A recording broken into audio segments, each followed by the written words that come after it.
My GG wagan J.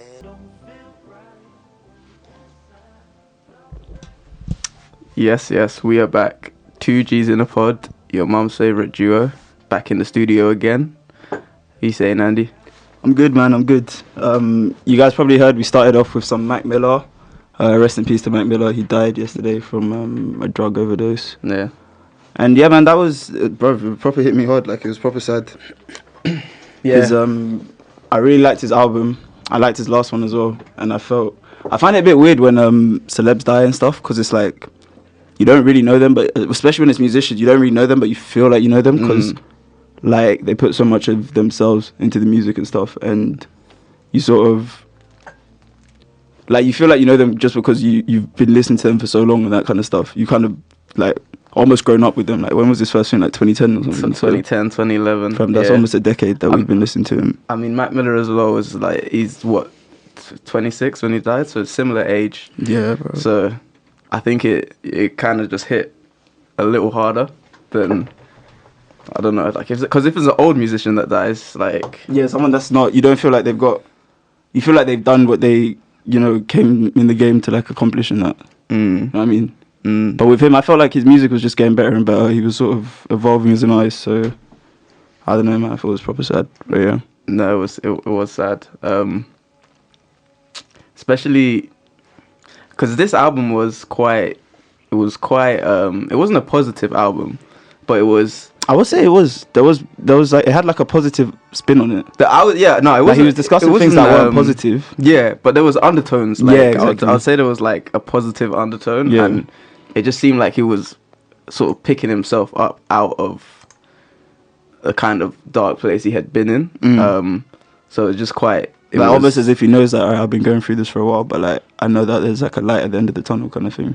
Yeah, so it was quite sad, just to see that it ended with like an overdose. Yeah, it's mad as well because yesterday he was on live, like fucking playing piano and shit, rapping and stuff on live. Yeah. I didn't know that, but that is. It's just mad to think, like, literally at like 2 in the afternoon he was on live, and like a couple hours later he's dead. But yeah, rest in peace to Mac, man. Should we get into a Mac track of I don't know. I'm trying to think which one I prefer, like Swimming or what's the last one called? Divine Feminine. Divine Feminine. Because those are my two favorite Mac Miller albums. Those are probably his best two. I like Good or GOODAM. I don't know how you say it. I like that album as well.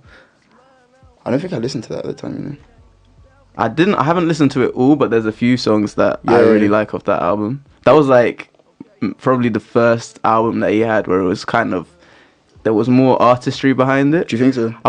Alright, his first album I haven't listened to, but that was when he was in his sort of like teen, like easy Mac with the cheesy raps, as they say in it. Yeah. So he kind of grew. Like, a second album, it was a lot more, you could see he was trying to be lyrical. Yeah. Now, to be fair, he was quite lyrical in the first one. It was just it was lyrical, but it was from like it was like juvenile. It was cheesy raps. Yeah, exactly. Yeah. But yeah, he kind of like sort of tried to branch out, and then by the third one, he kind of brought in like a lot more elements into it. It was more of like a musical album rather than just him rapping. And I was looking at just sort of the reaction on Twitter and Instagram and stuff, like the other sort of people in hip hop sort of like expressing their condolences and stuff. Like, obviously I didn't know the guy, but like it seems like he was a proper nice guy. Everybody seemed to like him and stuff. I think he was generally known to be a really good guy in the industry. Like, every artist coming and saying like, oh, he took me on my first tour, all that kind of stuff. So, and they all used to hang out at his well, not all of them, but like there was a good group of artists that are like similar in age to like him and us that all used to hang out at his house. Yeah. Back when they were like in their early 20s, like there was Mac, there was Earl, there was Vince, Chance as well. Like, there was a lot of people there. Yeah. So he definitely had like a big influence. Sad to see him go, really. Yeah, definitely. But yeah, should we get into a track? Oh yeah. We didn't decide what album. Bro, up to you, man. Do you want to play Dang off this album? Yeah, let's play Dang. Pick our spirits up a little bit. Alright, so here's Dang by Mac Miller off of the Divine Feminine. Yeah,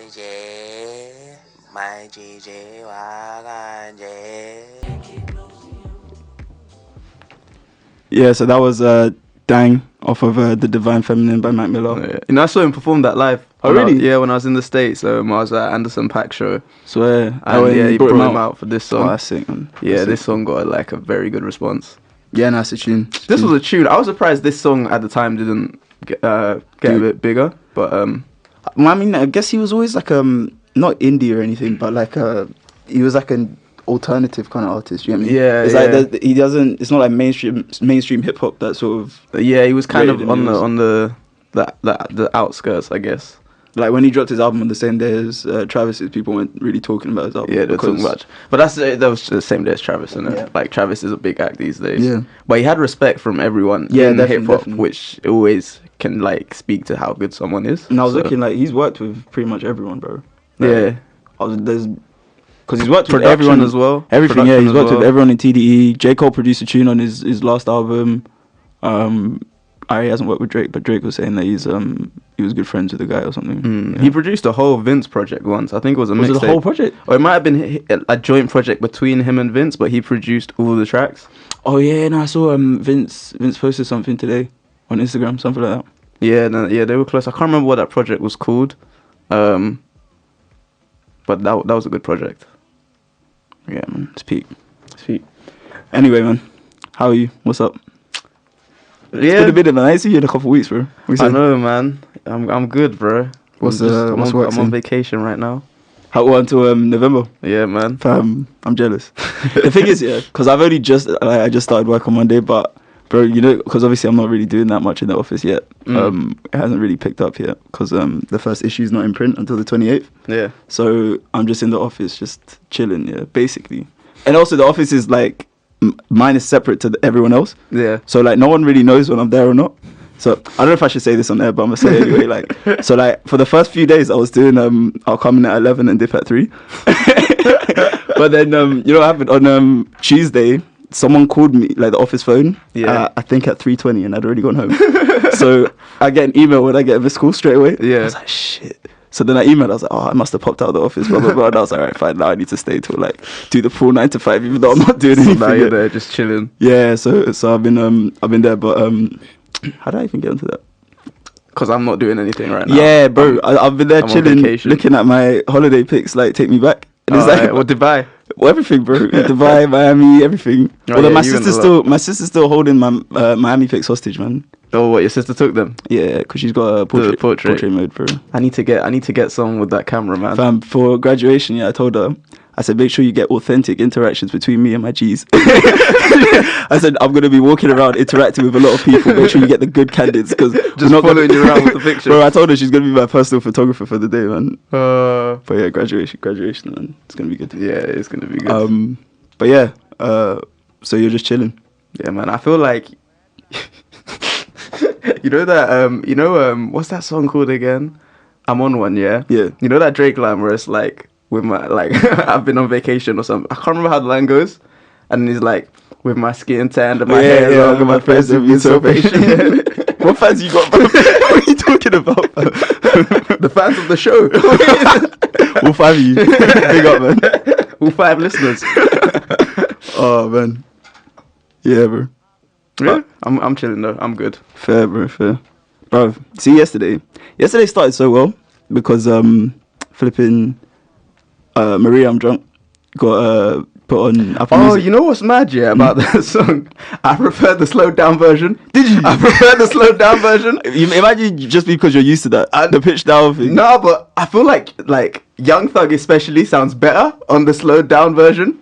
Like when I heard the because I listened to it because it's on Spotify as well. Yeah. Oh, it's on Spotify now. It's on Spotify. Yeah. Okay, because people were like, you know, the way I posted on Instagram, like, oh, it's finally. I posted on our Instagram now. It's finally on Apple Music. Yeah. Someone commented straight away like, "Nigga, what the fuck about Spotify?" And my brother was messaging me like, "What?" Like he put it in like separate comments on Facebook. He's like, "What about Spotify?" I was like, "Bro, ask them, man. It's not no, it's on Spotify. It's on Spotify." Oh, that's sick. That's sick. I heard it and I was just like, it's too quick.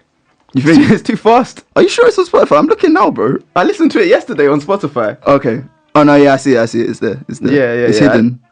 It's hidden. Not hidden, as in it's like there's a version by Prince Aurelius which comes up in front of it. Like, you'd expect it to be the first in the suggestion. Oh, it's the second one. Bro, it's not second, it's like fourth or something. I had to click see more. Oh, okay.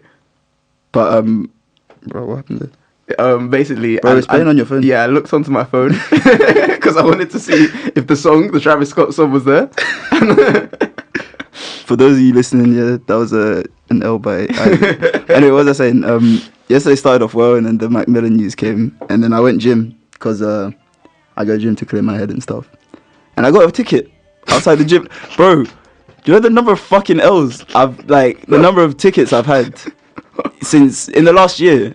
It's mad. Like, I'm bare paranoid about my car now, like wherever I park it. But the thing is, because I've parked outside that gym a million times, yeah? Yeah. I've seen the signs. I know there's a double yellow, and then it goes into a single yellow section where people can park, yeah? Yeah. So there's cars there, and I parked at the back of the single yellow section. Yeah. So where the double yellow was behind me, as in when I'm reversing, I could see the double yellow was behind me in my rear view, yeah? Yeah.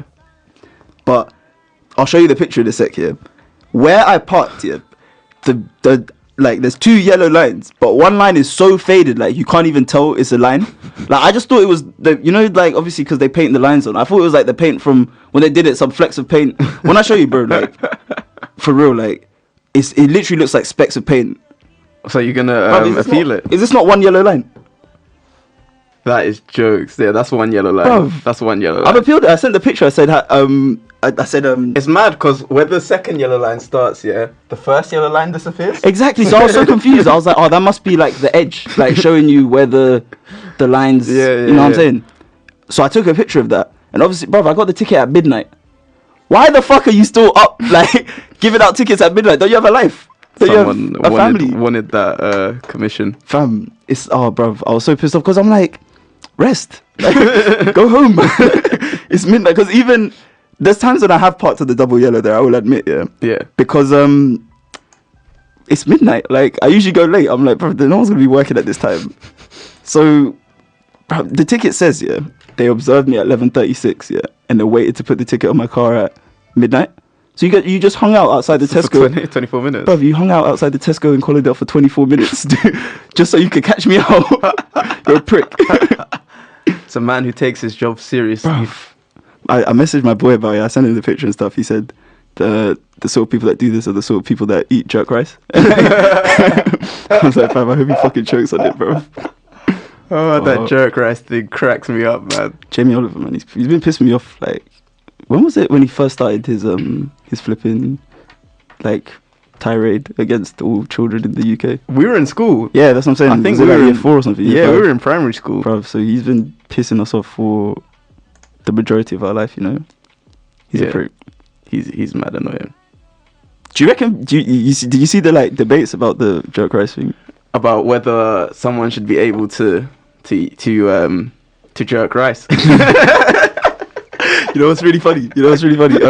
Levi Roots, yeah? So they got him on to ask, like, to talk about the thing, like, so basically it was, is it possible to culturally appropriate food? That's what it's an interesting question. Yeah, that's what the topic was. If you talk to, like, someone from the Asian community, all of their food has been culturally appropriated by Britain. Exactly. So it's like, where do you draw the line? Is it just because black people are upset that now it's cultural appropriation? Like, are we the gatekeepers for what's cultural appropriation? Or there's other cultures that are also being appropriated. So it was things like that. And Levi Roots said it's not cultural appropriation, but he said, like, there's just no such thing. Jerk rice isn't a thing. It isn't. Like, it doesn't exist. It doesn't have. Firstly, you looked at the ingredients. It's like, it doesn't have any of the ingredients that anything jerk would have. But then, so he was going into detail on that. And then some other woman that was on there who's like a food writer or something, I don't know. She was saying that it is cultural appropriation and stuff. But it's funny because she's not from the Caribbean, so like Levi Roots, who is, will say, like, bro, chill. And, it's not. But they said at the end of the interview, Levi Roots is like, so I want to invite Jamie Oliver, and I'm not sure if I can say this on air, but I would like to invite you to a jerk off, so that we can compare our rice. And then, bro, the interview cut so quickly. You can see, like, the panic in all their eyes. They're like, bro, did he really say that on air? Like, oh man. But yeah, How did we get to jerk rice? Oh yeah, I my don't ticket. remember. Wait, how did we get from your ticket to jerk rice? Where's the correlation? I was saying that the guy that gave me a ticket, my friend was saying that he's the sort of person that will eat jerk rice, and then I said I hope he chokes on it. Yeah. But yeah, I've appealed it. I wrote some long thing. I said it's unreasonable to expect. What did I say? Fuck. It's unreasonable to expect. Basically, I attached a picture and I explained like the line is. I said the line is severely faded, and I said at midnight, like it's really difficult to see. I had to like bend over, shine my flashlight to see. Because bro, I came outside, I saw the ticket. I said, "This is a joke." And because I went with my boy Jordan. Yeah, they know Jordan. Anyway, I went with Jordan and flipping. The whole journey back, I was just silent, like thinking, how did I take this L? Anyway, I sent the picture. I said the line's severely faded. I said it's unreasonable to expect like someone to be able to tell that there's two lines there. Yeah. Especially because the lines have severely faded due to poor upkeep on your part. So, bro, I went in and I was like, yeah, I expect this penalty charge to be to be rescinded immediately with all this shit, man. They better rescind that. Fam. It looks like someone scraped that line off, to be honest. That's what I'm saying. Anyway. Yeah, I want to meet the guy that is working at midnight and putting tickets on cars for bro, he's just trying to feed his family, man. Fuck him, bro. Fuck him and his family, bro. Oh, man. And then once again, we begin this show with love. And then flipping this morning, yeah, bro. Honestly, it's been else.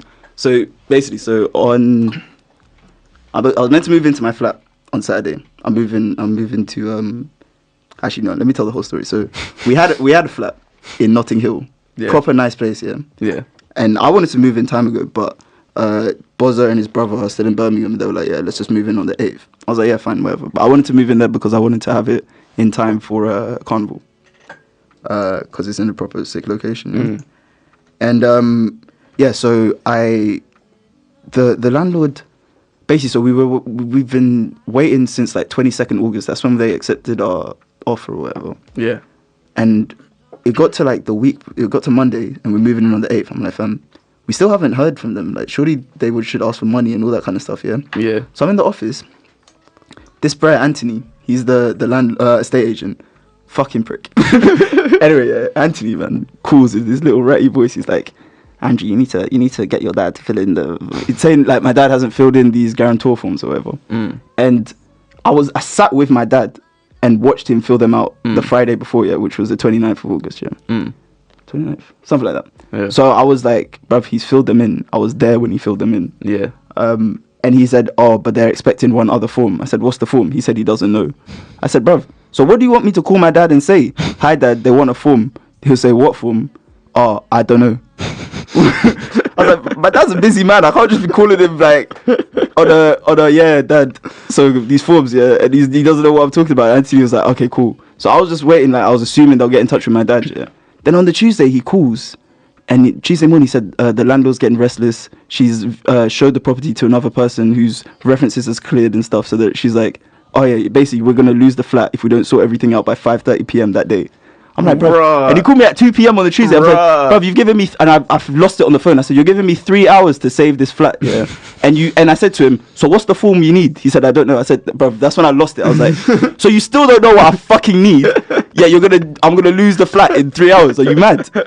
And so I'm calling my dad, and bear in mind, my dad is on a flight from Dubai to China at this time. Okay, so that's not ideal. I'm extra pissed off because he's been in London until flipping the Monday. He left on the Monday and then you call me. So like this whole weekend, yeah, from the moment he submitted his thing and it wasn't complete or whatever you needed, you didn't hit me up. You didn't message him, no emails, nothing. And you're just calling us and expecting us to drop everything we do. I was at work. I'm just lucky my job is chill, right? So and then flipping. So I said, I'm calling my dad. He's like, no one's got in contact. I don't even know what I'm going. And obviously, because he's like WhatsApp calling me off the like in-flight Wi-Fi, which is sketchy at best. So I don't really like. Yeah. And then there's radio silence because obviously, like once you get to China, WhatsApp doesn't work. Google doesn't work. They block everything basically. Yeah, China's got that because it's a police state, right, bro? So I'm like, bro, I can't contact my dad at all. It went like there was a 36-hour period where I was just messaging WeChat, bro. And we had to in the end. Did you get WeChat? Yeah, I had to. And WeChat is so funny. I just used it for that thing, bro. So it's an odd one, man. But carry on with this. Do you use it a lot? No. Basically, the internship I was doing, there was like one of the interns was Chinese. Oh, okay. And she has WeChat, so she showed us it. All right. It's so weird. Okay. Okay, I'm gonna get a Chinese person to show me. I'll get Doug. I'll get my boy Doug next time he's back to show me it. But anyway, what was I saying? Flipping. Yeah, and then this guy. Basically, they tried to stick it on us. They said we've never met anyone, a group of people that like have done the process so slowly. And that's when I lost it. I was like, bro, you guys aren't doing your fucking job. Like, basically, the problem was they do this like referencing through this other company called Lettings Hub. Yeah. And Lettings Hub, firstly, they had a problem with their systems. So like the stuff we uploaded, they didn't have the files or something. Yeah. What does that have to do with us? And if there's a problem, why didn't you tell us so we could re-upload them? I had to call Lettings Hub, and they were like, oh, we can't tell you anything because like it's your dad, it's not you. I was like, bro, I fully said, bro, I'm about to lose this flat. Can you please tell me what we need to upload so I could tell my dad so he could do it? Yeah. And then the guy was like, all right, fine, I'll tell you and stuff. Thinking, why do I have to beg you to help me keep this flat, fam? Oh, that's ridiculous. Bro. So did you get the flat? Nah, we lost it. Well, you lost the flat? Bro, we lost it. She and not only that, that's why I was pissed off as well, because we paid 250 quid each, holding charge. Wait, did she pay the holding charge back? They said 3 to 5 working days, which pisses me off because it didn't take you 3 to 5 working days to take my money, but you won't give it back. But bruv, it gets a lot worse. This is the stop, fam. When I tell you I've taken L's today. So all right. We lost the flat, and I was pissed because I was like, we paid the holding deposit, and you guys didn't hold shit. And she was like, the guy on the phone was like, oh yeah, the holding deposit means she can't show it like through us to anybody else, through that letting agent, estate agent, but like she can use other estate agents. So I was like, so this whole time, every time we've rented from someone and we pay the estate agent holding fee, they actually can't hold anything. If the landlord wants to sell it to someone else or rent it to someone else, they can do what they want. So why do they charge a holding fee? And why don't we get that back? A finesse. So that is firstly, such a finesse. I've revealed that Dexter's is finessing, and I'm gonna write about it in the paper at some point. Don't fucking use Dexter's. But anyway, so the funny thing is, when we found out we lost that flat, I was pissed. Then Federica, who's our estate agent from Foxtons, we viewed one in Earls Court with her. She calls us just on a random like, are you still interested in the property? And I'd actually forgotten that we viewed that one. Yeah. So we look back at the pictures and the videos and stuff. It's a proper nice place. We're like, yeah, let's do it. Can we do it by Saturday? Can it be done? And she was like, this is on Thursday. Yeah. So we got 2 working days to sort this. She was like, yeah, but everybody has to be quick, send their forms, So we sent all our forms. Everything's in by Friday morning, And the guys like even calling us to say, fam, they're messaging me now. We phoned the landlord. All right, okay, hold on. Anyway, flipping, what was I saying?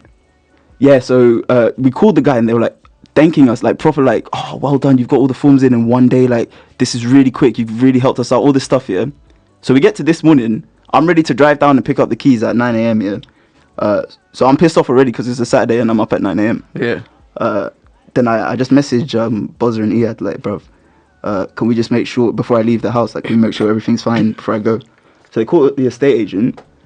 Next thing we know, the contract that we signed online, so the estate agent gave us an online form. We're being told that that's not the correct contract. Like, what do you mean? This is like, it's got everything we've agreed to with the estate agent before. Like, we put our offer on the table, they accepted the offer, blah, blah, blah. Then we get a call from the estate agent who's in America right now. Yeah. And the estate agent, sorry, not the estate agent, the landlord. Basically, the landlord's not meant to have any contact with you. It's meant to go through the estate agent. That's the whole point of an estate agent. Yeah. The only reason he even has our number is because we've done all the process so far. We paid 1,500 quid each. Like, we've done everything. We're ready to move in. That's the only reason he has our details. And he says, Foxtons blindsided them and gave us a contract that they hadn't agreed to. And I'm like, this is a fucking shit show. Like, wow. What do you mean? Wow. And they're like, yeah, we don't want to deal with Foxtons anymore. We want to go directly to you. And I was like, so what happens to the 1,500 quid that Foxtons is holding for you? Like, it's your money now because it's our first month's rent and deposit, blah, blah, blah. Yeah. And they're not giving us an answer. And I'm like, fam, I don't have a spare 1,500 quid to just be chucking at people. Bro, why are these landlords trying to finesse you? And the estate agents as well. And like, bro, the whole day I've just been making calls, everything, like, trying to sort it out. I drove down, they closed at 4 and I got there at 4:10. I didn't realize that they closed at 4. I thought it was open till 6. Right. It was only when I was on the way. Right, that is a no. I was on the way and Bozza called me like, bro, they closed at 4. And I'm looking at Google Maps. I'm like, there's no way I'm going to get there by 4. Like, the traffic is peak. So I'm like, bro, call them and tell them to wait, Next thing, Federica switches. She's been on our side this whole time. She switches like, no, I'm not going to wait for you. All this stuff, we can sort this on Monday. I'm like, we're meant to be moving in today. Wow. And then, so I get there, it's closed. So I'm like, to be honest, we can't do anything. Then the landlord says, oh, they want 2 more days to decide like whether they want to rent to us. And then so it's the landlord's wife that owns the place. Sorry, this the landlady that owns the place, and then her husband's who we've been talking to. And she's like, "Oh yeah, I didn't want to rent to boys." I was like, "What?" Firstly, are you allowed to like discriminate based on gender? And she said, "Oh mad, bro." She said, "When I saw Imperial students, I was thinking like 3 Asian girls like we had last time," and I was like, "That's all mad. You can't. I swear you can't discriminate like that. Not only that, it's not like we've pretended we're girls. Like this whole time, you've known my name's Andrew. It's on the form. This whole time you've known we're guys. Like, what are you talking about? Oh shit! Like wait, what are the 3 names? Andrew, Biasa, Iyad, and Canva's living with us as well. 4. But bro, there's no female names. That's what I'm saying. It's not like there's a Sam that you might think, oh, is it maybe? You know what I'm saying? What Asian I don't know, names? Like, bro, I don't know any chicks called Chris. Chris. So Andrew, but I didn't say Chris. I forgot my own fucking name. That's how pissed I am, bro. That's jokes, bro. It's just a day of L's, man. Honestly. Wait, so you're not sure if you're gonna get this flat now? Bruv, and I drove all the I've got my passport in my pocket. I was ready to scan it, sign everything, and go. And then not only that, they sent us. So obviously they said that the contract we initially signed was wrong. So they sent us an amended one, which doesn't have any of the things that we agreed to before. Like we already in our offer we asked like because basically so it's a 4 bedroom. It's a 3 bedroom we're converting to 4. Yeah. So we need them to put a bed in what was the living room. Yeah. Their contract says like for the living room to not be used as a bedroom. That was like the first part of the contract. I was like, so they're basically trying to change the contract so that you won't be able to say that. And then we've sent like a bunch of amendments, and then he said he was calm with like most of them, all the stuff. Bro, they were trying to charge us to repaint the flat at the end. Why do these landlords think they can just come in and finesse students and just use our deposit to just fix up their flats? Mad, bro. When we haven't destroyed. Mad. Because obviously we had the same thing with flipping Kathy, bro. Bro, that Kathy's a pagan, bro. How could you try to say that we need to pay for her parking? That was the maddest thing. Oh my gosh. That was the She's trying to act like it was a standard fee. I was like, bro, take the tube. You don't have to park. And not only that, like, why doesn't she have a permit for if it's your flat? I don't know. But she just answered when I saw that you expected to pay for parking, I nearly laughed. Oh man, I found it almost laughable when you saw that you could try and finesse us for parking. No, that was mad. But these landlords and estate agents, they all think just because we're students we'll take anything. But we've been renting for 3 years now, bro. We're like, we're seasoned in this thing. Like we know what to expect. We know what is like we know when something's off. You know what I mean? Nah, that was crazy, bro. I told my mum, yeah, she's just like, shocking. That is disgraceful. Oh man, your mum is jokes, man. Bro, Kathy's just a waste, man. Honestly, I hope she listens to this. I really hope she does. That this is coming soon, fam. For real. 2 G's in the pod. This. Yeah, man. But yeah, so I've had enough of. But I'm tempted to just live in Edgware, you know, and just commute because I've been doing it so far. I don't like it, but I mean, it will save me money, and I don't have to go through I don't have to go through another L. Living at home for a year though it's long. I don't know about you. I don't know if I could do it. I don't know if I could do it either. And not only that, yeah, it's not that bad because the house is going to be pretty empty. Like Josh is going to uni and stuff, so it's going to be me, my sister, and my mum really. Oh yeah, but which isn't too bad. But I don't know. It's just it's weird. It's a weird one because obviously I'm living at home now. Yeah, and it's like obviously it's temporary. Yeah. But obviously I enjoy spending time with my family, but at the same time, too much time. Honestly, so I like my own space. It's like I love you guys, but it's been 4 years since I spent this much time with you, and I don't really. I like the dynamic we had, you know, every couple of weeks. You know what? When you're not at home, like the dynamic you have with your family, they love you so much more. Like every couple of weeks, I just pop by. I don't tell you I'm coming. Like, it's a nice surprise. Yeah, my mum will walk in. She go, "Oh, you're here. do you want dinner?" Exactly. Although my mum still like finesses me with food and that. So yeah. No, I get made dinner, but like. There's not as much love in it.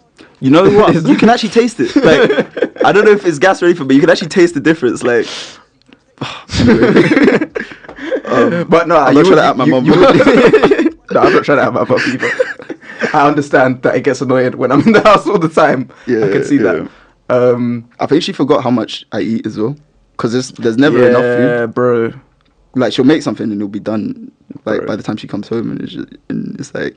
To have to make something. To be honest, I should really just start cooking. Yeah, I'm gonna start looking at that. You know that Go Fresh thing.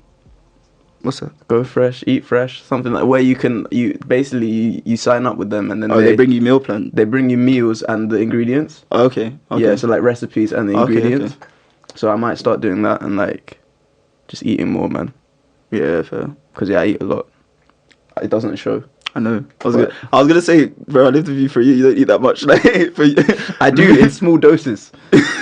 Bro, small and frequent meals. Sam, every day. That's my new diet plan. Bro, I remember that time you made food. Yeah, you had like two bites and you put it in the fridge. I was like, you spent their time making this food to eat 2 bites. And you're like, yeah, I didn't really work up an appetite while I was making it. I wasn't hungry at the time, man. So why are you cooking? Bro, I don't remember the exact situation. I remember I sent a picture to my brother and sister, like, can you imagine he's done? And they were like, oh yeah, I took a picture, bro. That's a full plate, bro. Yo, that's really a full. I think I had like 1 spoonful. Yeah, I think it was at least, like, at most 2. Did I go out? Nah, bro, you took, I remember it clearly because I just finished eating, yeah. And I started eating while you were, like, just finished cooking, so I thought we were gonna, like, eat together. And then you had 2 bites and put it in the fridge. Wait, but I don't understand. I don't understand why I did that. I went back to your room. That's not something that I would normally do. I took the picture because I was like, bro, like, I was here, like, expecting us to, eat dinner, just chill, like, chat. You had 2 bites and left. I was just eating on my own. I was like, I don't know. Maybe I was in a really bad mood that day or something. I just can't remember. I mean, you were smiling as normal, so I don't know if you were in a bad mood. But yeah, landlords are a shag. And living at home, I don't know. Because basically for Felix, I have to be up. I have to be on campus at 7 a.m. on Fridays to 7 a.m. to distribute the paper. So like, it's only 1 day a week though. That's what I'm saying. R.I.P. Drake on the board there. Bruh. Do you think that was following the Pusha T thing? It must have been. Drake is alive and well though. Yeah, for real. He came through it. Actually, no, he didn't really come through it. Like he sustained the L, but like it wasn't going to be a career-ending L. It was the L occurred. He just moved past it. You know what's funny? I was thinking about this the other day. I was trying to my sister.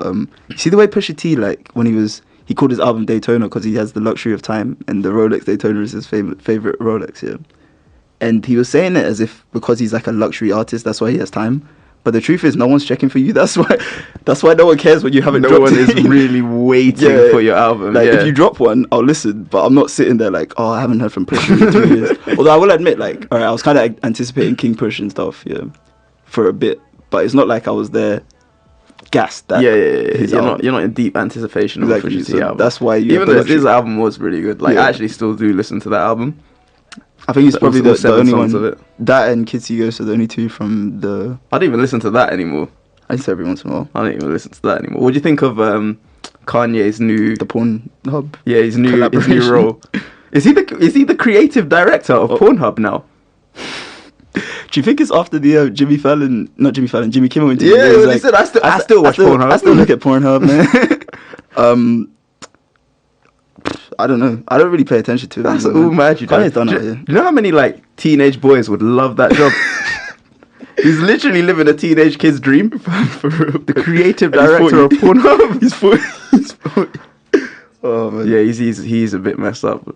I'm not gonna lie. I kind of rate that new song though. No, I like it. It's decent. I do still think he's done out here though. I was trying to someone hit me up. One of my friends, he hit up the like 2G's Insta page to like debate with me that Kanye. He was like, saying Kanye's done out here is strong, and I feel like I eloquently got my point across and convinced him Kanye's done. Why do you think he's done? I think he's on his way out. Nah, he's done. All right, firstly, he's definitely past his peak, and he's like for a while. But a lot of people are past their peak, like Nicki, him, Drake. But we need to chat about Eminem in a sec. Oh yeah, Drake. But Drake has plateaued, so he's past his peak and he's stopped at a very high level. Nicki is dipping, although. Yeah, Nicki's different. We'll talk about Nicki and Kanye in a sec. A lot has happened, yeah. Quite a lot has happened. So M has had a sharp decline, very sharp decline, and he's been in decline for a long time as well. Yeah. Kanye is on his way there in terms of decline because basically I was saying, Kanye, in my opinion, has what did I say? Four classic albums, 4 classic solo albums, and 1 classic collab. Yeah, in College Dropout, Late Reg, Graduation. My Beautiful Dark Twisted Fantasy and Watch the Throne is the collab classic, yeah. Which means it's been 6 years or 7 years since. Wait, when was Watch Your Throne? 2012 or 2011? 2011. So 7 years since he dropped a classic album. Yeah. And the quality of the music since has been deteriorating. I would say he still has banging, like he still can make good songs and stuff. It's not like any of the music is trash. Yeah. But you're gonna compare someone to themselves here, and compared to all his previous albums, the ones I mentioned, he's like none of them are gonna stand the test of time. I don't think. No. Other than like there's songs here and there, so like Ultralight Beam, songs like that. Yeah. Yeah, he's had songs, but yeah, he hasn't made a classic album since. And which is why he and I was talking to Ugo about this actually. Like I think Ugo kind of opened my eyes to it. That you know when I said like, do we forgive Kanye after he cried in that interview and stuff? I didn't watch that interview, I didn't watch the whole thing because it was too long. But I saw the clip of him apologizing, and I saw the other clip of him explaining like. So the apology clip, he didn't cry. It was when he was talking about his manager.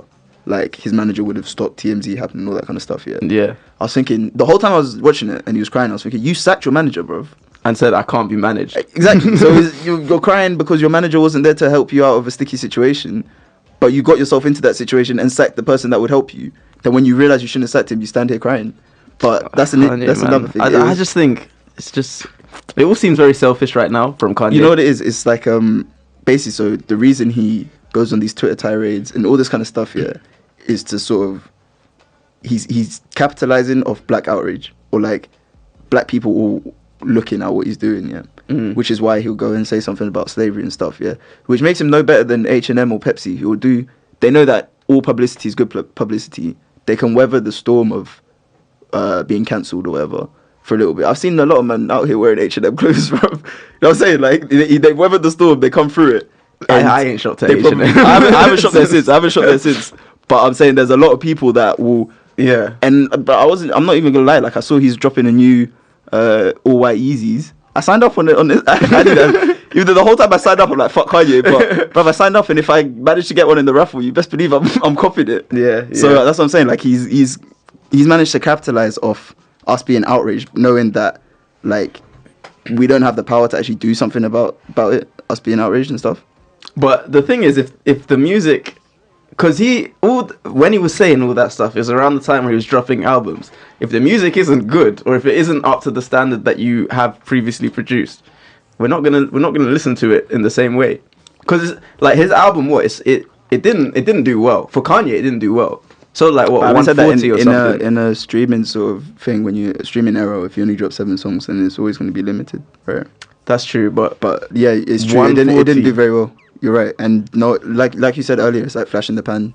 Like no one really cares about it anymore. I don't listen to it. Yeah, the Yeezys is something that's something else, I guess.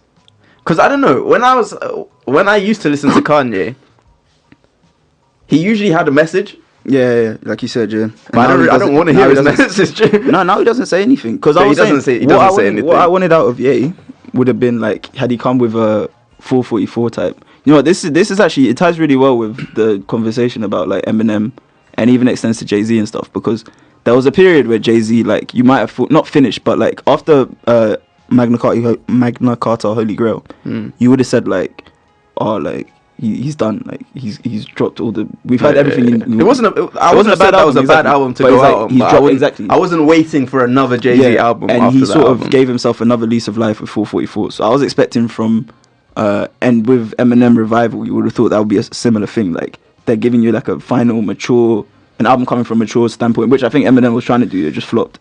And Kanye, you were expecting like him to be able to tell you about his struggles with mental health. All that kind of stuff, yeah. You're expecting that kind of... a lot has happened to Kanye. Exactly, and you're expecting like an introspective... And I was excited for it, like to actually hear what's going on with Kanye. Man came and told us none of us would be here without cum. I like your titties. He's right. I like your titties because if I can focus on 2 things at once, it's like, bro. Some of the bars on that album are shockingly bad. It's not even like I mean, like you said, it's true and stuff. It's like, bro, you don't need to say it. It's just not good. Bro, he's no better than Lil Pump. He's no better than the mumble rappers. Just not saying anything. He's better at stringing words together. He's better at rhyming, but he's no better than them. They're both not saying anything. Yeah, I don't. Oh God. Anyway, I was like the Yeezys are different. The Yeezys are like actually he like good shoes. No, well, depending on what you like. With like Kanye, I'll say Kanye, Nicki, and M are the three that have most done out here. Yeah, and for them, they're still gonna remain cultural icons because of what they've done in the past, and also because they've all got such like huge fan bases that you can't just get rid of their stands and stuff. Yeah, but for real G's know they're done. Like that's anytime I see anything about these people, I'm like, bro, I'm real, and I know this guy's done. Everybody in the sense of like, I don't think he's done in the sense of people are still checking for him, but I think he's done. He is on a steady decline. Like he's done. 5 years from now, he's not gonna be unless he can come with a 444 type thing. I don't know if I want to hear that, man, because I can't. No, I'm not saying a 444 like him being mature and stuff, but what we expected from Ye, unless he can come with something like that, with like, you know, some introspective bars telling us what's actually going on, instead of none of us can be here without come, until he does that, like he's done out here, he can drop as many songs talking about fucking his stepsisters as like he could do. That was mad. He could do whatever he wants. That was a bit mad. They're all gonna not gonna lie, all his stepsisters are paying. But but still, that was a bit mad. I don't really rate Chloe. Oh yeah, sorry, no. So we're peak. But anyway, M. Moving on to M. What do you think of the Kamikaze album? I actually like Kamikaze, but remember, I'm a big Eminem fan. I always have been. I sat on this thing and debated him versus Jay, which sounds kind of dumb now. And I'm still going to stick by it because I feel like my points were valid. And I do think it's, you know what's funny? I was talking to Jordan about this. I think it's a bit like, you know, when the MJ LeBron debate, you could argue it's similar. Wait, are you saying that M is MJ? No, chill. Are you saying that M is LeBron? No, chill. Let me get my point out. I'm not saying anyone is anything yet. Okay, I'm just saying it's similar to that debate in the sense that LeBron James has been the best in the world and better than anybody else for longer than anybody else ever has. He's been doing it for 15 years. And he's about to go into his 16th season of being the best player on the planet. You're saying LeBron is Jay? Yeah, but no, I'm not saying that. Chill. I'm just saying, the debate between MJ and LeBron is a bit like you're comparing someone who's been great for a long time compared to someone who hit a higher peak because, and I'm not saying Eminem hit a higher peak, so just before you come and say that, I'm saying someone like MJ who dominated 2 sets of what are they called, triplets or whatever, like 3 back-to-back championships, and dominated the league for, let's say, a decade. Whereas LeBron's been doing it for 15 years. LeBron has his 6 L's that he took and the 2 sweeps. So basically, LeBron needs to just stop getting swept. But it's almost like when you think of the GOAT, it's like, do you want someone who hit a higher height during their peak, or do you want someone who sustained greatness for a longer period? And that's a debate that I think you can't really settle, because some people would be like, nah, he hit the heights and he was higher, but it was for so short. Now, I don't know, man. I'm not saying that Eminem hit the heights compared to Jay-Z, because I feel like they've both done the same in the game. So it's not exactly the same, but I feel like you can draw some parallels. Tell me if I'm chatting shit. I'm not saying you're chatting shit. But I don't think that Eminem's peak was higher than Jay's. I don't think so. If it was, then no, I agree. I don't think so. Yeah, but I will say I still prefer Eminem's music from his peak. But obviously we all know that Jay-Z has just moved like flawlessly. He's lucky he cheated on Beyonce. Like he really is. Nah, and I think it was all part of the plan. I think honestly. I mean, they did drop 3 albums off the back of it, bro. And not only that, like they probably paid for Solange's boxing lessons, to be honest. That's why he was so calm. That's why he's so calm. He knew she wasn't actually gonna hit him. He knew every move that was coming as well. Oh, nah, because basically so because people didn't really want to hear from Jay. And admit it, right now, if Jay-Z were to drop an album like next week or like next year or something, what's he really gonna talk about? Because he said everything. He's had the reconciliation, the breakup album, or like the I'm Sorry album. Yeah. He's had the reconciliation album, the joint collab thing. So what's left? We don't want to go back to hearing him talk about art and being rich. Yeah. And we don't want to hear him talk about being a dad and stuff, because that's boring. I don't care what 50-year-old dad is doing with their kids. I don't care. No, he probably needs to take a little break. No, that's why I think he's finished on the perfect. They've just done their On the Run 2 tour. He could probably do like a legacy tour, or drop like a greatest hits album or something. I mean, he already has a greatest hits album. No, I think we'll hear from him again. I think he'll be back with another album, but I don't know when. I hope he doesn't, because I think he's left it like at the perfect. If he stopped right now and didn't drop it, like he could drop verses here and there or like a track here and there, but in terms of projects, I think anything else would just sort of start muddying his legacy. And he doesn't want to. He's plateaued at like the highest level, where he's seen as almost the GOAT universally by a lot of people. Yeah, you don't want to drop anything that's going to make that start to waver. I know. But maybe, because you don't know what's going to happen to him in the future, there might be a situation where we want to hear from Jay-Z again. Right now, it's true. I don't really need to hear anything else from Jay-Z at the moment. Because I'm just thinking, like, imagine if MJ came back to the league. Like, say, when he finally retired, imagine MJ came back, like, 2 seasons after and just kept taking L's. He'll get to the finals and just kept getting swept year after year. It would just start muddying everything, and people would be like, oh... Remember that time he got swept 4 times in a row, 4 seasons in a row or something, and then all the people like MJ stands would be like, "Oh, let's not talk about that kind of stuff." Yeah. So I think he should allow it. No, he should allow it. At least for now, he should allow it. Yeah, but Eminem. Yeah, the Kamikaze album. Yeah, I like it. I like it from the sense of he's rapping well. Now, because he's always rapping well.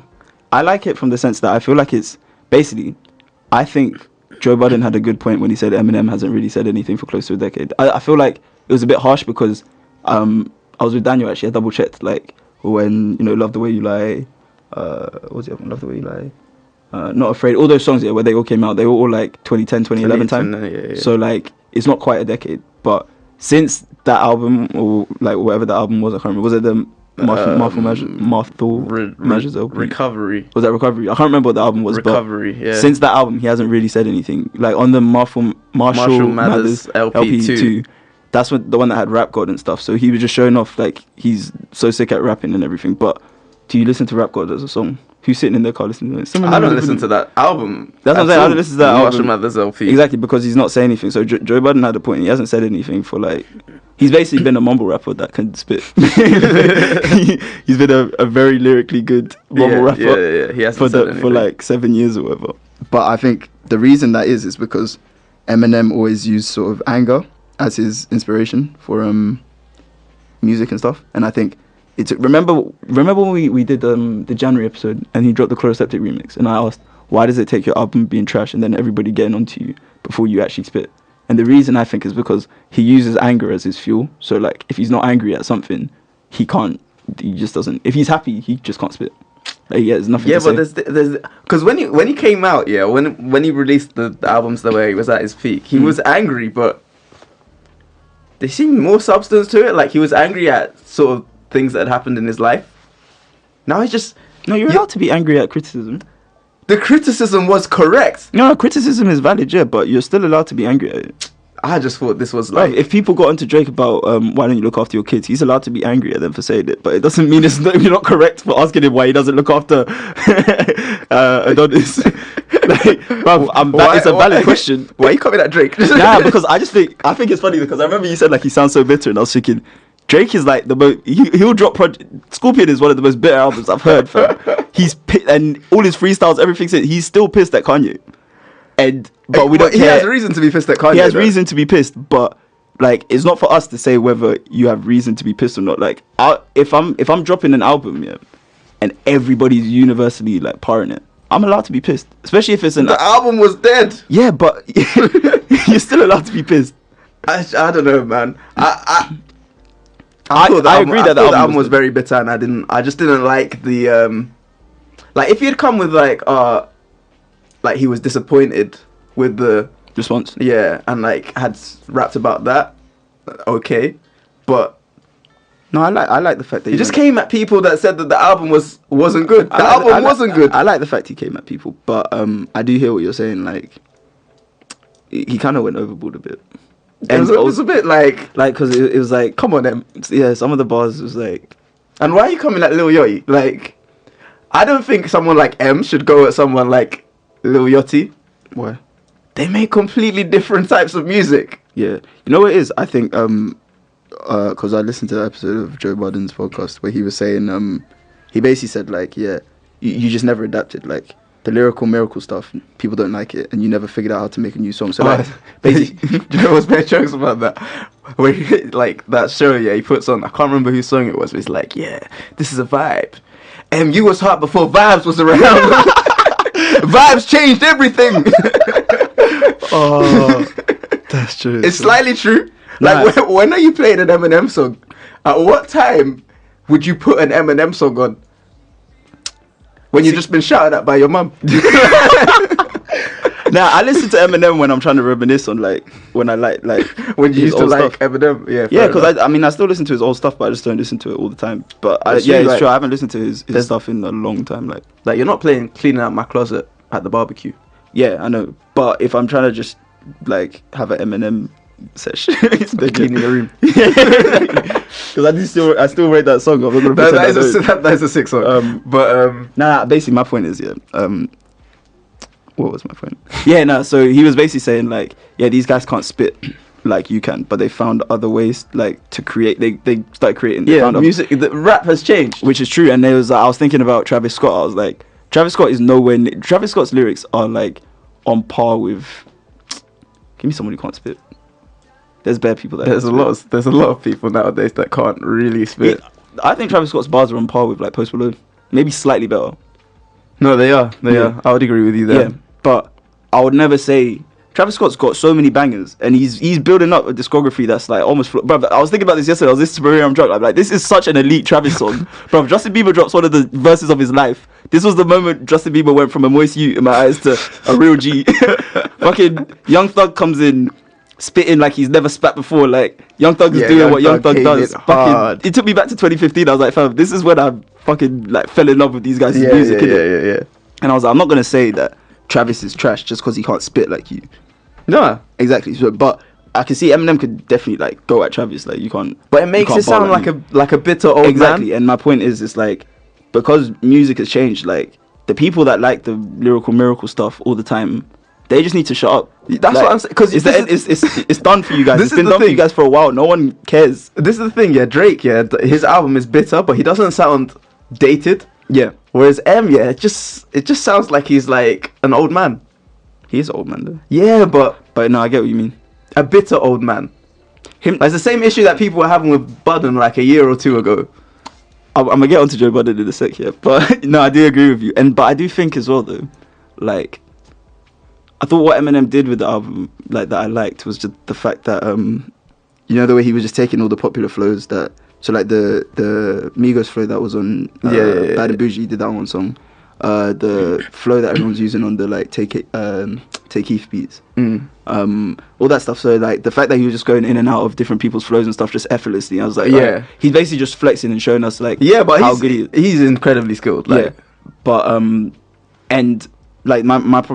basically, Eminem's problem was that for the last 5 to 10 years has been that he's been flexing and showing us his lyrical skill while forgetting that music has to be sonically pleasing. What Ope was saying when he came on is if fundamentally the music doesn't sound good, I'm not going to spin the track again. So I don't care how much you're spinning. I don't care how many bars you're filling in there. If it doesn't sound good, I'm not going to listen to you. Yeah. And he just forgot that music is more, like Joe Budden said, it's more than just rhyming words. You have to actually make a song. Yeah. But onto Joe Budden. Joe was renowned, was universally seen as trash for a long time. He was in the Eminem boat where he could spit, But who was spinning Joe Budden's album? No one. Other than no one. I remember one time on Twitter, this guy, basically his girlfriend was paying, and someone got onto his curious cat, onto her curious cat, just asking, are you still with your man, stuff like that. She said, yeah, and the guy replied but his favorite artist is Joe Budden. And that was a valid part at the time. I burst out laughing at the time, and this was in 2012 or something. Yeah. Because how is Joe Budden your favorite artist? You know what I'm saying? Unless you've got some deep issues that he speaks to you. But there's not that many people that are like that. Yeah. You know what I mean? So Joe Budden, like he said, he always wanted respect and stuff, and he didn't get respect. And the reason he didn't get respect is because, let's face it, his music didn't really earn respect. It wasn't that good to earn respect. He had what, 1 hit, 2 hits. He had one. I can't name 5 Joe Budden songs. Can you? No, I can't. No, I can name 2. I think. I rated his Drake disses. Yeah. I think the way he dropped them made him seem like a maniac. They were good, but then it also highlights the fact that because Drake was able to win that beef by just ignoring him. Yeah, because which shows that everyone was ignoring him. You were irrelevant. Then. He was irrelevant. So I don't think that would happen now. That people would ignore him. I don't think they would. That's what I'm saying. We like Joe now, yeah. which means we're letting him sit there and stay in his pajamas on a podcast, telling us that he's better than Eminem. Oh, that was so funny, though. But it's like, bro, I don't think you've been better than Eminem for the last decade, because it's almost like trash calling trash. Like you retired because no one was listening to you. But apparently, yeah, his last album went #1 in the US. Yeah, I didn't know that. I have never heard his last album, but that's good for him. No, that is good for him. I didn't know that. That's really. I didn't know that he was moving like that. Very, very funny to sit there and just listen to him say like, "I'll cut."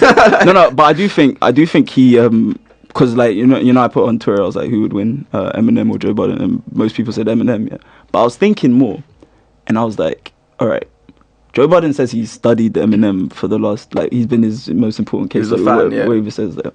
So I feel like he would actually win, but just because he knows everything about Eminem. And I thought that they did bring up a valid point that hasn't really battled anyone good.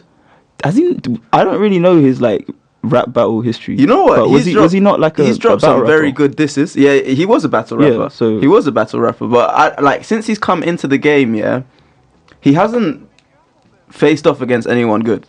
He's dropped good disses though. Like I rate his disses, but he hasn't battled anyone good. He's name dropped a lot of people, so it's funny, man. But said Mariah had him on the ropes, man. It's true though, she did. No, because didn't Joe Budden lose majority of his beefs? I don't really know. He lost to Lil B. I don't know. Oh my days! This guy could come and chat. I just find it funny, like, because if any other rapper that like, if anybody else that we didn't like, yeah, went on a podcast and just told everyone that I would win, I'm like, fam, get this guy out of it. Bro, imagine Kendrick. This is Drake tomorrow. And Drake goes on Joe Budden's podcast and says, fam, you know I'm going to fucking kill that guy. Like, and then just for an hour and a half just goes at him, yeah. With valid points about Kendrick. Maybe that's the new form of diss track. Flip it the other way. That was good. Flip it the other way. If Drake goes at Kendrick, and then Kendrick, instead of getting in the booth and spitting, goes and sits down on Joe Budden's podcast and then for an hour and a half says everything about Drake. And, like, bro, you could part Drake for an hour and a half. You can. Yeah, you could. But I'll just be like, bro, this week, can you spit? To be fair, yeah. It was weak, but it was funny. Yeah, it was funny. It was funny. I don't know if I would have got that amount of humour from a 4-minute diss track. Yeah, no. I got from the hour and a half. I was definitely entertained. Especially when flipping Safari called podcast. Wagwan on the podcast. Oh man. Oh gosh. Yeah. So it's interesting. If that beef does happen though, that would be a good beef. I think it'll be interesting. But the thing is, I can't see them going back and forth.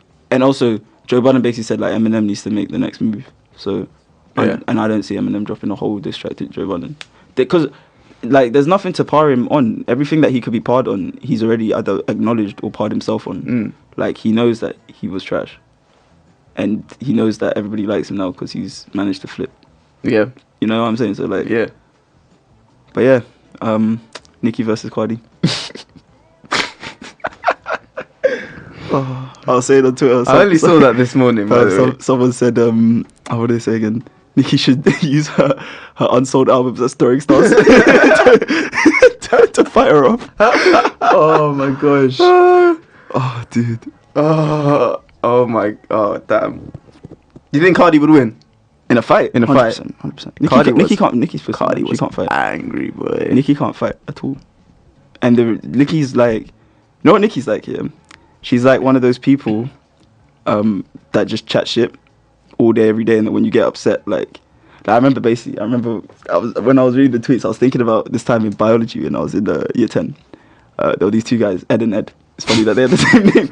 Ed Jeans and Ed Nutting. Yeah, we used to call him Ed Nutter. Ed, because he would just flip. And Ed Jeans would just piss him off. They sat next to each other because I think just because their first names were like Ed and Ed. The same, yeah. So I think we were sat in alphabetical but by first name. Anyway, Ed Jeans used to just piss him off. Like he would poke him, he would just chat shit, like whisper in his ear stuff about his sister. Like he would par him all day, every day. Yeah. And there was one day when nothing flipped. Like he like chucked his chair over. Yeah. He was standing there like panting. I burst out laughing. Yeah. Bro, I'm saying fights were so funny, man. Nicki is like Ed Jeans, like. the one that will poke you and prod you and stuff, then when you flip, you look crazy. Like, he got kicked out of the classroom, everything. Yeah. He cried outside, like, because, you know, when you're so angry that you cry. Yeah. Bro, that's a mad level of anger. That's how you know it's a rage. Like, I haven't felt rage like that since I was, like, 13 or 14. That's like, a mad level of anger to hit. And so, he was angry, you know what I'm saying? Yeah. So, but the whole time, Ed Jeans was the instigator. He was the one trying to keep his cool. Nutter was the one trying to keep his cool and stuff, yeah. So, I'm saying, like, Nikki's like that. She's a pussy, like... Oh, not to say Jesus is a pussy, but if he's listening, he's probably not. Anyway, like, but Nikki's a pussy. Like, she's just gonna talk and she'll do that. But when someone pulls up on you, like, to see if you're gonna reciprocate that energy, like, you ain't got nothing to do. You will say. So yeah. I don't remember the last time I remember any good press about Nikki. You know, she doesn't even get good press when she pays for people's college tuition anymore. You know when she said she'll pay for her fans, and she still does it every once in a while. Oh, she's still doing that? But on the Ellen show, she paid for like 3 fans. Really? College tuition, like live on air or whatever. But it was the same time where she said in the interview she wanted to punch Travis Scott in the face. So that was the headline. Why is she saying that though? Leave Travis alone, man. You did the same thing with your album rollout. Dumb, bro. She's dumb. No, you know what it is, yeah? She's a snake, for real. Like, there's too many people that have like co-signed that she's a snake. Yeah, Cardi's saying she's trying to block her from doing records with artists. Although I did see, because you know there's like hella Nicki fan accounts on Twitter. I did see, what did I see? Someone was like, what were they saying?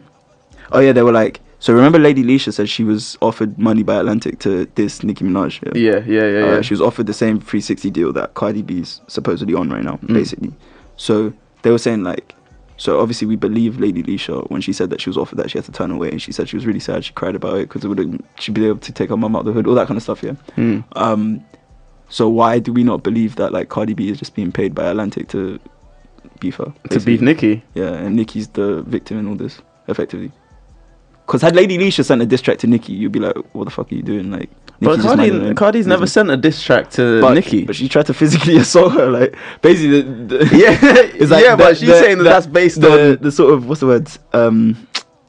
Is it antipathy? Is that the word? I don't know. It's a big word. It could be. Basically, do you want me to look it up? Nah, it's cool. The bad vibes between them. Yeah. Basically, is like, is it because Cardi is like being told by Atlantic like, nah, you can't be cool with her, and also they already know that Cardi's a hothead, so like it's not going to take much for sort of Cardi to go off the rails. I don't know. It's hard to be sure what happened when you're not part of the situation. Yeah, but I don't know. I'm inclined to take Cardi's side on it. I am as well. Because I've been in this situation where someone's just pissing you off just to get a reaction. And it seems as if... I've got siblings, man. That's what they do, bro. And we've heard other artists come out and say the similar things about Nicki, like other female artists. So, I don't know. I would back Cardi. Nicki's a snake, man. She chats about female empowerment while trying to undercut everyone else in the game. Yeah. Can't fuck with it. And she's done out here as well. Like, she's one that's definitely past her feet. Yeah, she cancelled hella tour days. Oh, man. But yeah, did anything else happen? Did anything else happen? Anything happen in the UK? You know what I was thinking, yeah? Did you listen to Stefflon Don's project, that Secure EP? I haven't, you know. Basically, the last track on it is an IMDb diss track. Because Really? they were beefing. I didn't know they were beefing. So basically, they beefed on Twitter briefly because I can't remember exactly what it was, but it was like they were basically beefing about money. Like Stefflon Don said something about, like, I can't remember who started it, but like there was a point where Stefflon Don was talking about how much money she got from her Boohoo clothes deal. Yeah. And then IMDb said something about like getting 12 mil this year or something like that. Yeah. Either 12 mil or 1.2 mil. It might be 1.2. But they were comparing the amount of P they have. Which at first I thought was corny as fuck, because I was like, bro, that is corny. You're both rich, man. We're broke. We don't need to see that shit. But anyway, they saw each other at some award show, the VMAs or something like that. Yeah. They saw each other, and like Stefflon Don like pulled up on her, like, what's good? Like, you were chatting a lot of shit and stuff. Wait, just because she posted how much she made, or was no, there was a back and forth. They were arguing. Okay. I can't remember what the tweets were, but they were arguing, and everyone thought it was squashed because like they left it a while back. But basically, like, Stefflon Don thought that IMDb was chatting a lot of shit about her. So once they saw each other face to face, IMDb tried to keep it cordial, just like not spud her, but effectively like spud her, be like, "What's up?" Basically, they see each other and then just and Stefflon Don was like, "Nah, you were chatting a lot. Now I'm here. What have you got to say?" And bruv, Stefflon Don would fuck her up. Yeah, like, she would. She would seriously fuck her up. She would. So I think it's good that she sort of didn't reciprocate the energy. But anyway, you know A-Dot from Radio 1 Extra, the DJ. Yeah. So she told the story, and she was like, because obviously IMDb is from Manchester. She was like, IMDb was there screaming like, "Get some class, get some class, get some class," and she took that like as a sample and looped it in the song. So in the song you just keep hearing like, "Some class." And what else she saying? Oh yeah, and she said like, "You had all this energy, where's it gone?" Like that's what A-Dot said, that she cut that and like sampled that in the song. Yeah. So I thought the diss track was hard, but I was thinking this Nicki Cardi thing is similar. Like, I need to listen to that EP. Yeah, man. But yeah, so it's funny when you see things like this. Like, I'm a fan of when people get stuck on them when they've been talking a lot, because it's very easy to chat, and then when someone pulls up on you, like I really want someone to pull up on Piers Morgan. I really want like what's her name, Emily Ratajkowski, to pull up on Piers Morgan. Yeah, because every time she takes she has her nips out, he always has to say something. It's like, bruv, let her do what she wants, man. It's her body. You know what I mean? He probably just... He's a waste, man, bruv. Yeah, no, I wanted Gigs to pull up on him. You know when Gigs... Oh my gosh. No, Gigs should not pull up on people, man. It's too humorous. Yeah. I don't know when that clip started to resurface again of him pulling up on the door lady. You know that mad old clip? Oh, when it just came out. What is this? What is happening here? What's going on? Who is this? Who is this? Are you seeing this behaviour? Oh man. Oh, I forgot about that. I don't know what Piers Morgan would do, to be honest. If he's a pussy anyway, man. They all are. Yeah. But yeah, fam. I feel like we haven't heard from Gigs in a while now, you know. His last project was last summer. One to them. Was that last summer? I thought it was October. Because we had it in our episode. So it must have been after we started. Oh, okay. It was October, yeah. Yeah. But, you know what I've noticed in terms of the UK, there hasn't been many sort of grime or just strictly UK rap acts dropping recently. But Chip's dropping soon, he said. Is he? That's going to be a mix of a lot of different styles though. Like, that's not going to be a grime album.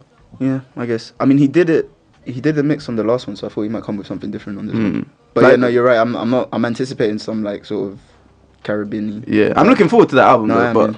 I hear what you're saying. To be honest, in the UK, I always feel like there's not that many projects that drop in general. Maybe just because it's smaller, so there's fewer artists. But like, even when we come and do the show, like, we always have so many albums to talk about from America, whereas from the UK, there's always like tracks here and there, but it's not albums. That's why I feel like we always end up leaving it as a sort of afterthought, because it's like, it's harder to talk about one song than it is to talk about a whole project where there's like different topics and themes and stuff to discuss. Whereas if it's one song, like if I'm talking about the Jumpy remix, so what am I gonna say? I like the sweet one ad lib, and I think the verses are hard. That's all I really have to say, man. Yeah. But yeah, I think historically it's always been like that, right? Yeah. More tracks than whole albums. But I do think the albums that come out, the quality never seems to dip too low. Do you get me? Like in America, like I if someone drops a trash album, like, it happens all the time. Nav dropped. people drop it. Nav only drops trash, bro. Nah, sure. His first project was good. And I listened to the Relentless. That's his last project again. I don't know why, but I just did. And there's a couple songs in there that are decent. There's one called Champion with Travis Scott. I quite like. Yeah, but there's another one called 10. That's got Travis on it. Yeah. So like I like the song with The Weeknd. Yeah. But that's got The Weeknd on it. Okay, fine. I hear you. I don't listen to Nav. They should have kept his verse muted on Yosemite, man. You know the way everyone loves Yosemite, yeah? I'm thinking, do you love it like until now? Are you loving the whole song? because I can't get over like the end of. I'm just like, dude, we don't. We goes like. I don't know what he's saying. I don't know. I don't care what he's saying. It's probably the worst feature verse I've ever heard. Yeah, well, it's nabbing it. What were we saying? But yeah, like what were we talking about? Oh yeah, the UK. I was saying that I haven't. There hasn't been many like grime artists dropping recently. Slow Tie dropped his EP. He's not grime. What would you say he is? UK rap? He's more rap, yeah. No, he did drop his EP, and that's a fire EP. Yeah. But it's like actually, it's interesting. I haven't heard from like I guess Gets just dropped that song, which is a good song. DWE dropped his debut. You know, it's his debut album. DWE, yeah, that's his debut. Yeah. Mad. But I haven't listened yet. I haven't listened to that either. I don't know if I'm trying to listen to a whole album of DWE. There would have been a time when I would have. I don't know if I'm trying to listen to that either. I might though. Back when like Bluku Bluku and oh my bars. I just don't like. I feel like it's kind of sad. I feel like grime is kind of being pushed to the side. Did you see that when like a few months ago when it was like a topic like is grime dying? Do you think?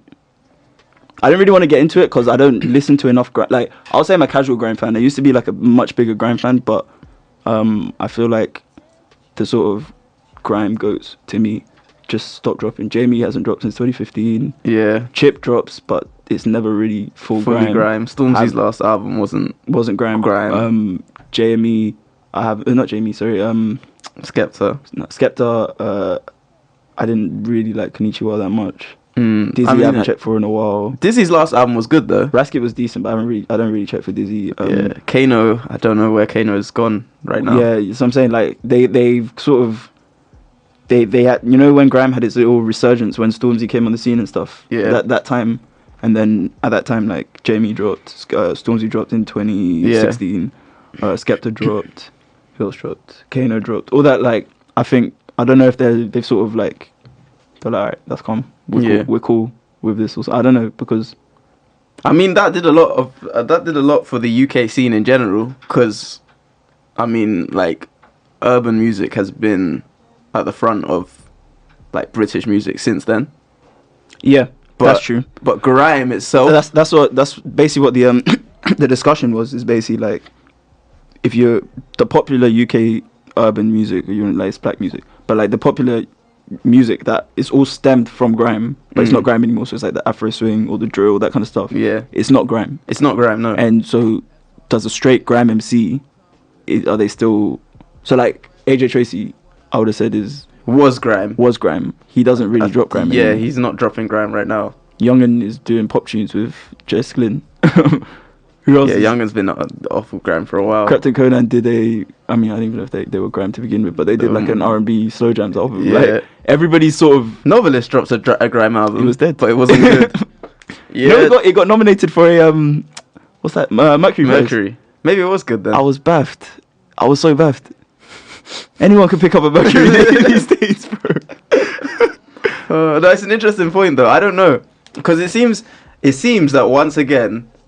grime is not the way to make money. Like in the past you'd get the grime acts moving into like sort of poppy. Now they're moving more towards Afro swing, so I guess they're still keeping it.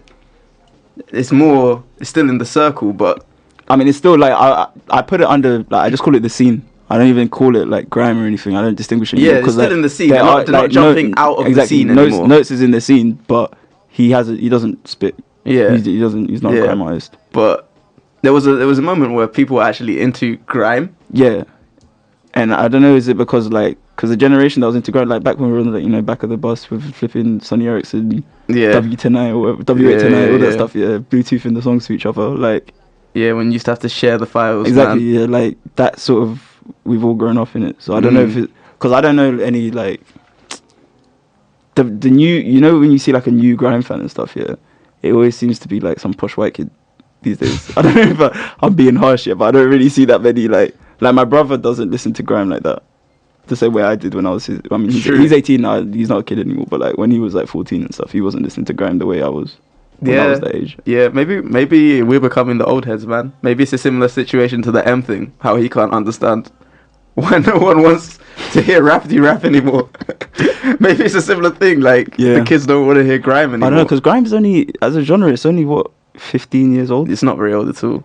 And like I don't know the proper like history of hip hop or other genres like that. Yeah, but like did they have these moments where there were like real lulls in the popularity of the genre, and like it took something else to sort of respark it? Like was there like a 5-year period where no one really wanted to listen to hip hop? Yeah, but then again, I don't know, because hip hop just changed. So because R&B's had that where nobody was listening to R&B. Yeah. And but then the resurgence with like The Weeknd, right? Those kind of people kind of the R&B was kind of, and hip hop did have a moment, right? It's sort of around the Soulja Boy era where people thought that it was gonna die. Like around when Crank That and stuff were coming out, and Nas made that album Hip Hop Is Dead. But what year was Crank That? 05?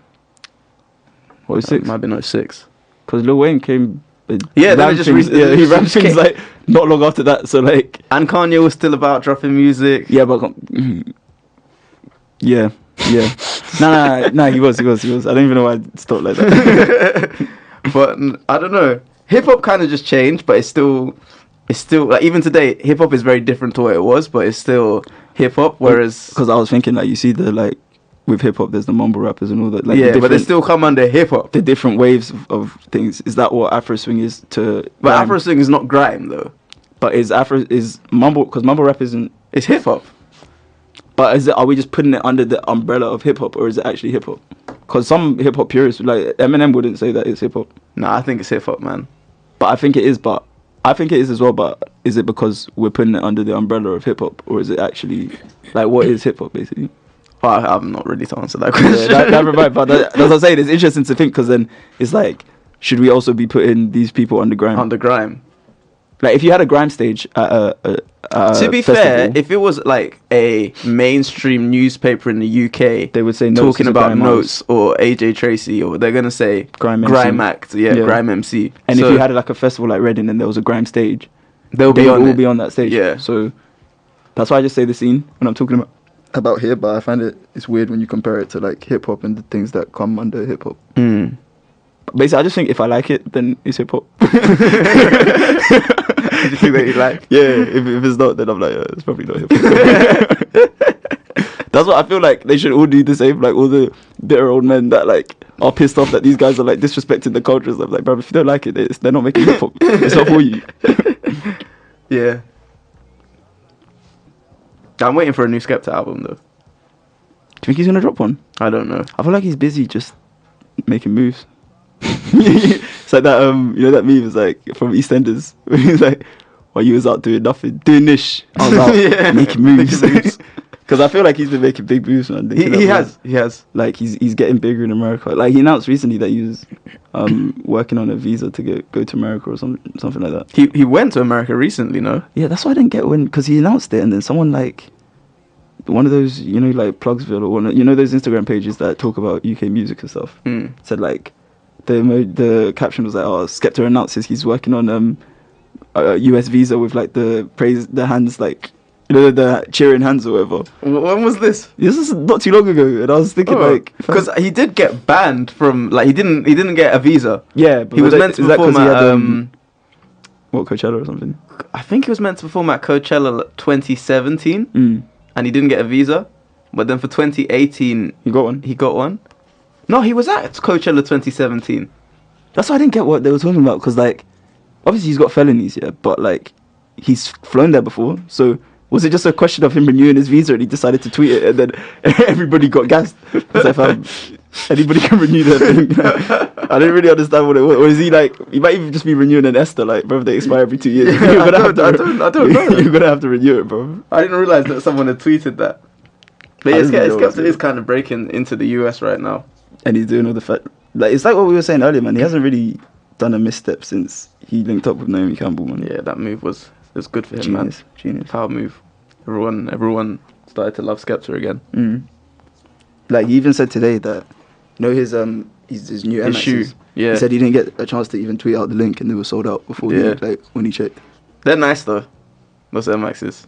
I haven't seen what the new ones look like. I didn't even see a pair of the old because he had the very first the SK 97s. Okay, I just saw the new one. So the SK97s I liked, and I've seen people wear them. Like I've seen people with them.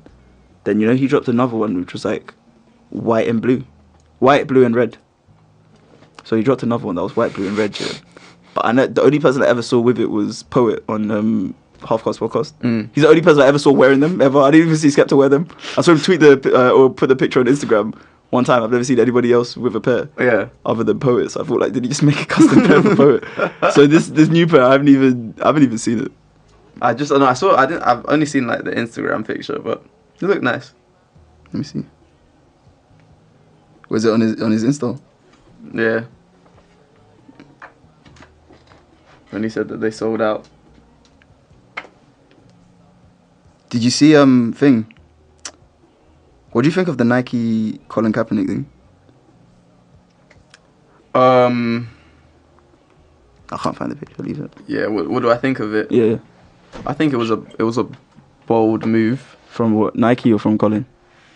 I mean, every move that he's made has been bold. He's like the embodiment of that. No, I think it was a bold move from Nike, but it's probably a smart move. I don't know, because I was looking at it, yeah.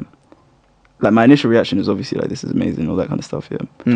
But then, obviously you see people criticizing anything anyone does, yeah. So they're saying, I saw the criticism that they're trying to capitalize on. So it was less the criticism. It was less the criticism of Nike, because Nike is a company. Like, it's not their job to. I mean, it's nice when they show support for certain like social issues and stuff, but it's not their job. Their job is to make money and sell shoes.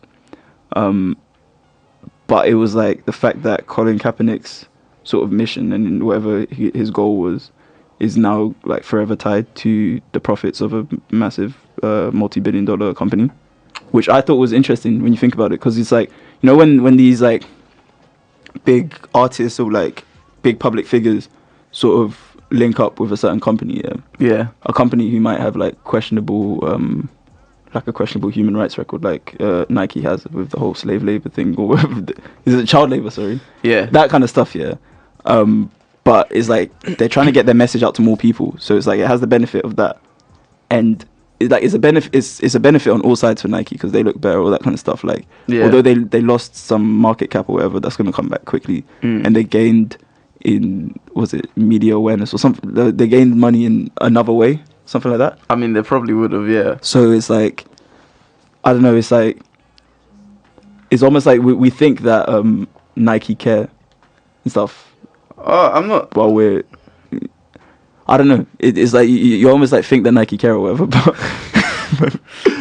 No. I mean, the goals of Nike may not have been like completely innocent. Yeah, they might have not been. Oh, let's support this cause just because we agree with the cause. It might have been. We know that we can capitalize. Yeah, but I still think that it's a good thing, just because it does bring it to a wider audience. Yeah. No, I agree. It's definitely a good thing. It's also mainstream support for someone who's been like beleaguered. Yeah, who's been like blackballed. I've got words today, but my vocab is expanded. You've been reading books, bro? Yeah, for real. I actually have, When I was in Miami, I was reading. I read this book. It was what's it called? It's called How Successful People Lead. Yeah. And the first point is like a 9-step book. I'm only on step 2.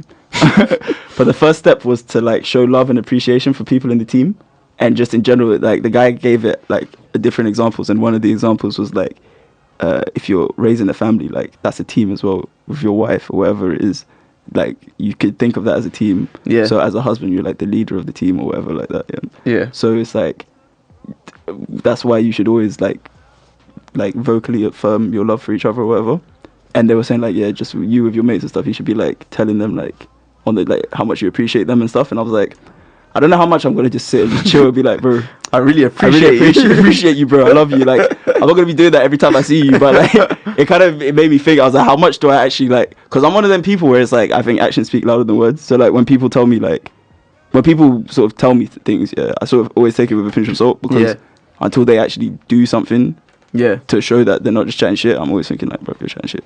So, but then I was thinking, how often do I actually do anything or say anything to like show people that, you know, I appreciate them and stuff. And like, and I was thinking, bro, am I like a bad leader and stuff? And I was thinking, because I'm this job, like I'm leading a team of 35 people, bro. That's a lot of people to be leading. And just make sure you tell them you appreciate them. Yeah, for real. No, I think people do respond well to words though. Yeah. Like people say actions speak louder than words, but people respond really well to words in general. Yeah, that is true. I feel like people shouldn't. No, because just people chat so much shit, bro. It's so easy to just say something and not do it. You know what I mean? Yeah, or not mean it. Yeah, but people still do believe in words. Yeah, but I don't know. I'm gonna continue taking things with a pinch of salt until someone proves to me why that's a bad idea. You know what I mean? Bro, actions speak so much louder than words. When someone actually gets up and does something, yeah, then you're like, yeah, they rate you. Yeah. No, actions do speak louder than words. They do. But words are still important. Words are there. How do we even get into this? Because you said beleaguered. You said beleaguered, and I asked you, have you been reading books? Oh, we're talking about Kaepernick. Yeah. Yeah. I don't think that Nike's aims are. That always confuses me whether it's Nike or Nike. I switch up between the two. Yeah. I say Nike Town, but I say Nike shoes. Anyway. But even if it's not, it does. I think it's good just from the fact that one, it widens his audience. There are people that had no idea what was going on that probably now have a little bit of a clue at least. And then you didn't know, you have your head in the sand. But there's a lot of people who probably didn't know. There's a lot of people who probably didn't know. Like, unless you're really focused on the culture like that, because it's not happening in this country. Okay, yeah. And it's not in America if you didn't know. Yeah. If in America if you didn't know, then okay. But I'm sure there's still a lot of people in America who didn't know. And then there's a lot of people in America that will see it as someone that's not standing for the flag and just disrespecting the flag, and they haven't actually heard anything he has to say on the issue. Yeah, there's a lot of people in America who still feel like that, who are burning crusty Nike. No, bro, I was saying, who was I chatting to? I was chatting to Lauren. I said, the moment I see someone burn a pair of off-white Flyknit Vapor Maxes, yeah, that's when I know America's lost then they're serious. Then they're done out here, because, bro, those are the pengest creps. If you're able to burn those because you're that angry with Kaepernick, yeah, then I know your nation is fucked. Like, as a nation, you guys are lost. They're burning the fucking the pink whites. You know when you have those socks, the white socks that are bare old, they're just going pink at the toes, bro. Those are the socks they're burning, fam. Oh, fam, you know what? I just clocked. I never told you about Carnival. Oh shit! Wait! I had one more thing to say about Kaepernick. I think it's also good that it's a big organization that's backing him now. Yeah, because he didn't have any support from anything like that before. Yeah, so anything properly major. Yeah, and it's funny as well because with Nike, like, you see the support they have for Serena all the time, and like even LeBron said like the reason he signed a lifetime contract with them is because they showed him like they're about it. Yeah. So like maybe they do genuinely like care. Yeah. So I think all in all it's a good thing. But what happened at Carnival, bro? Yeah. I'm so sad that I missed Carnival this year, man. You know, on the Sunday when it was raining, you should have just still come. Yeah. But I will say my vans are completely ruined. Like I sent them to Ghana to try and get them fixed. Because I contacted this company on Instagram. They hit me up, like they clean shoes and stuff. Yeah. Yeah. So I sent them a picture. They were like, the first thing they said was like, it won't be back to brand new, but we can see what we could do for 15 quid. As soon as I saw that, I was like, nah, I'm gonna send it to Ghana. Get one of them guys at Ghana to sort me out. But yeah, because obviously, like, but my vans turned blue.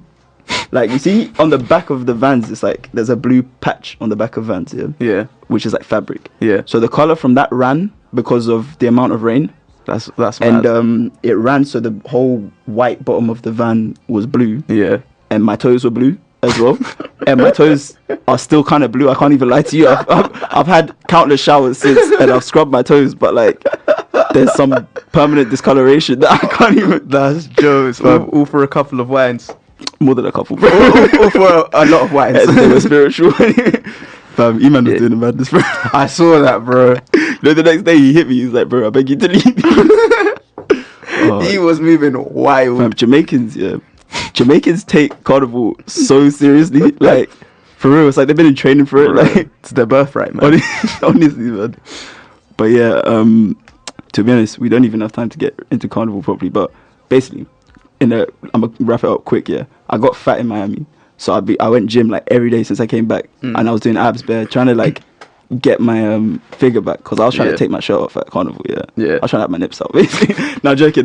But I was trying to take my shirt off and everything, like, but it rained the day that I went. Yeah. So I had to buy a poncho. Yeah. And then on the next day, I got too waved to even, what happened? Like, so I remember getting to Shepherd's Bush Station. Yeah. Next thing I know, it's like 6. I'm sitting on like a stoop with a Ghana flag wrapped around me. So I bought a Ghana flag and I'm eating rice and peas. And what, you don't have any idea? Bro, I just snapped back. I was like, where the fuck am I? And I looked at my phone. I've got so many missed calls, all these messages. And I didn't even realize I'd been messaging Shiji for the last like 10 minutes trying to link up with him. And I had my like WhatsApp live location on. Yeah. But I kept walking away from him. So he would get to where I just was, and I would just be wondering. I don't even know what was going on. But yeah, that was my carnival Monday. But that sounds like a messy Monday, man. Bro, and Sunday was good. Listen, guys, we're out here. Follow us on Instagram at 2Gs in a pod, Twitter at 2Gs _. At 2Gs in a pod _. You already know the SoundCloud. Where are you listening to this episode? Come on.